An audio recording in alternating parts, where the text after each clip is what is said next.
అందరికీ నమస్తే అండి. జనసేన పార్టీ మీద పవన్ కళ్యాణ్ గారు పూర్తి స్థాయిలో ఫోకస్ పెట్టినట్టే కనిపిస్తోంది. బహుశా తమిళనాడు రాష్ట్ర ఎన్నికల్లో విజయ్ గెలుపు తర్వాత పవన్ కళ్యాణ్లో కూడా ఆయన అంతర్మదనం చేసుకున్నారేమో.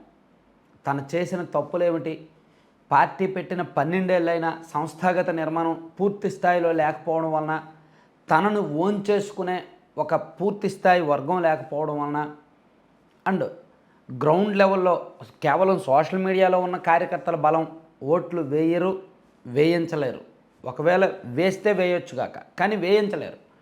కానీ ఒక్కొక్క కార్యకర్త కనీసం ఒక 5 నుంచి 10 ఓట్లు ఇన్ఫ్లుయెన్స్ చేసేగల సత్తా ఉండాలి. ఆ సత్తా యువతలో మాత్రమే ఉంటుంది. సో ఎవరినైనా మార్చాలి అంటే, వాళ్ళ తల్లిదండ్రుల రాజకీయ ఆలోచనలు మార్చాలి అంటే యువతకు సాధ్యమే. సో అందుకే ప్రస్తుతం మన దేశంలో లేదా మన రాష్ట్రంలో జెడ్ గ్రూప్ ప్రభావం విస్తృతంగా ఉందన్నమాట.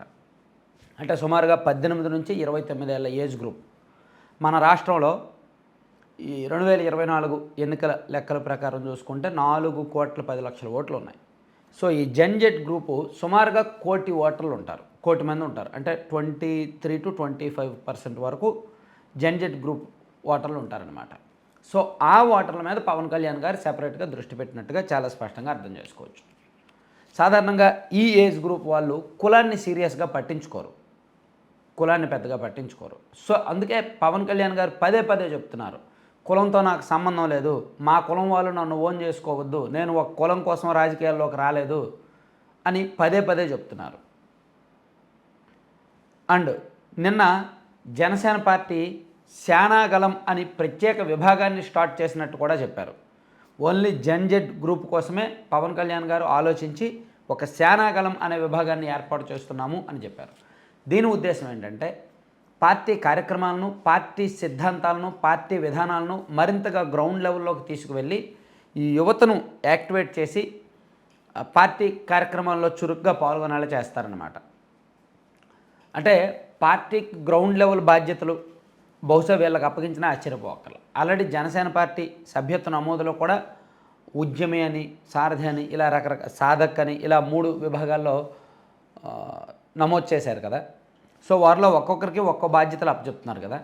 ఇది కాకుండా ఇప్పుడు ఆల్రెడీ జనసేన పార్టీలో మహిళా విభాగం ఉంది. సో రకరకాల విభాగాలు ఉన్నాయి. వాటన్నింటినీ కాదని శానాగలానికి పూర్తి స్థాయి ప్రాధాన్యత ఇస్తారు. ఎంత ప్రాధాన్యత అంటే, దీనికి రాష్ట్ర స్థాయిలో ఒక కోఆర్డినేషన్ కమిటీ, ఒక రాష్ట్ర స్థాయి కన్వీనరు అండ్ జిల్లా స్థాయి కమిటీలు వేసి నేరుగా పవన్ కళ్యాణ్ గారితో యాక్సెస్ ఉండేలాగా. పైగా పవన్ కళ్యాణ్ గారికి ఉన్న సినిమా నుంచి వచ్చిన క్రేజ్ అభిమానుల్లో ఎక్కువగా ఈ గ్రూపే ఎక్కువ ఉన్నారు. ఈ ఏజ్ గ్రూప్ వాళ్ళే ఎక్కువగా పవన్ కళ్యాణ్ గారి అభిమానులుగా ఉన్నారు. వాళ్ళలో పవన్ కళ్యాణ్ గారి అభిమానుల్లో కులం లేదు.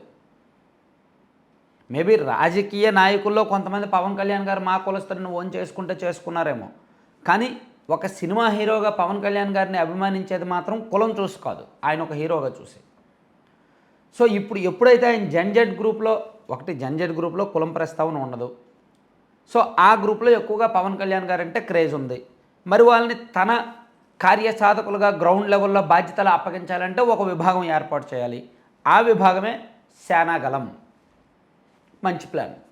దీన్ని ఆరంభ సౌరత్వంగా కాకుండా చాలా గ్రౌండ్ లెవెల్లోకి విస్తృతంగా తీసుకువెళ్తే, పవన్ కళ్యాణ్ గారు దీని మీద ఎక్కువగా ఫోకస్ పెడితే, కనీసం వారానికి ఒకరోజు ఒక పూట దీని మీద రివ్యూ చేసి ఆ శానాగలం ప్రతినిధులతో ఎప్పటికప్పుడు ఇంటరాక్ట్ అయితే వాళ్ళని సోషల్ మీడియా కార్యకర్తలుగా వాడుకోవచ్చు, ఇన్ఫ్లుయెన్సర్లుగా వాడుకోవచ్చు, గ్రౌండ్ లెవెల్లో జెండా మోసే కార్యకర్తలుగా వాడుకోవచ్చు, అండ్ వారితో పాటు వారి పక్కింట్లో ఎదురింట్లో తన ఆశయాలను, తన విధానాలను పంప్ చేసే ఇన్ఫ్లుయెన్సర్లుగా కూడా వాడుకోవచ్చు. అంటే కేవలం సోషల్ మీడియా ఇన్ఫ్లుయెన్సర్లుగానే కాదు, గ్రౌండ్ లెవెల్లో బూత్ లెవెల్ ఇన్ఫ్లుయెన్సింగ్ కూడా వాళ్ళని వాడుకోవచ్చు అనమాట. సో ఆ ఐడియాలజీని క్యాచ్ చేసే వాళ్ళు ఉండాలి.